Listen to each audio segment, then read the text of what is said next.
বিকেলে শুয়ে শুয়ে ভাবছিলাম একটু ফাস্টফুড রান্না করবো, তাই বাইক নিয়ে বেরিয়ে পড়লাম মুদিখানার দোকানের উদ্দেশ্যে। দোকানের সামনে পৌঁছেই 250 গ্রাম পাস্তা কিনে নেবো। বাড়িতে এসে ডেচকির মধ্যে 250 গ্রাম পাস্তাটাকে ঢেলে গ্যাস জেলে বসিয়ে দেবো। তার উপরে সামান্য পরিমাণ জল, সামান্য পরিমাণ নুন আর একটু সাদা তেল দিয়ে দেবো, যাতে একে অপরের গায়ে লেগে না যায়। এবার হালকা নাড়িয়ে নেবো, নাড়িয়ে নিলাম। এবার নাড়িয়ে সিদ্ধ হওয়ার অপেক্ষা করব। দেখছো প্রপারভাবে সিদ্ধ হয়ে গেছে একদম। এবার একটা ছাঁকনির মাধ্যমে পাস্তাটাকে ঢেলে নেবো।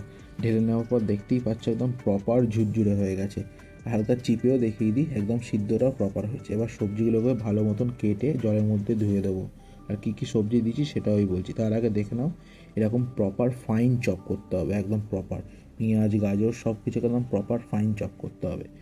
আর 3 রকম সসও দিয়ে দেবো। সবার আগে দিয়ে দেবো টমেটো সস, সামান্য পরিমাণ সয়া সস, একটু বেশি পরিমাণে গ্রিন চিলি সস। যেহেতু আমি আমার বাড়ির লোক একটু ঝালটা ভালোবাসে, তাই এই সসের ঝালটা আমি বেশি পছন্দ করি, তাই আমি দিয়ে দিলাম। এবার রেড চিলি সসটাও দিয়ে দেবো সামান্য পরিমাণে, এটা বেশি দেবো না।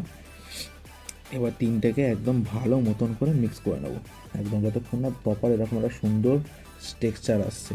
টেক্সচারটা খুব সুন্দর চলে এসছে। এবার কড়ার মধ্যে 1 চামচ সর্ষের তেল দিয়ে আমার স্টাইল দিয়ে ডিমটা ফাটিয়ে নেবো।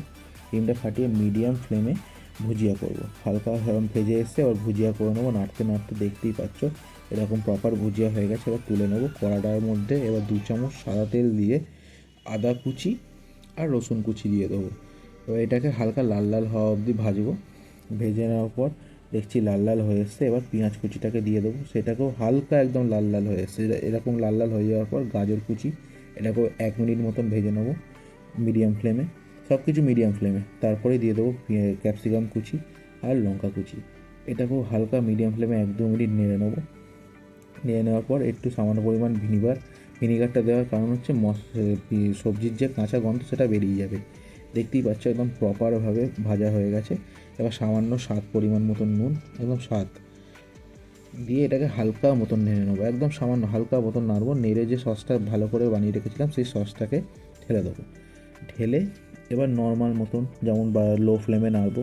নেড়ে স্বাদটাকে ব্যালেন্স করার জন্য সামান্য পরিমাণ চিনি, 1/2 চামচেরও হাফ, ফোটার অপেক্ষা করব। এবার ফুটে এসছে যেই যে ঝুরঝুরে পাস্তাটি আমরা রেখে দিয়েছিলাম, সেই ঝুরঝুরে পাস্তাটি আস্তে আস্তে ঢেলে দেবো। একদম সাবধানে ঢালবো লো ফ্লেমে, যাতে পাস্তাগুলো লেগে না যায় কড়ার মধ্যে।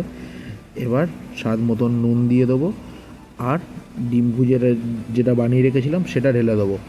ঢেলে দিয়ে 3-4 মিনিট ধরে নাড়লেই পাস্তা রেডি। তাই বিকেলের পাস্তা একদম রেডি হোমমেড স্টাইলে। ভিডিওটা যদি ভালো লেগে থাকে লাইক অ্যান্ড সাবস্ক্রাইব।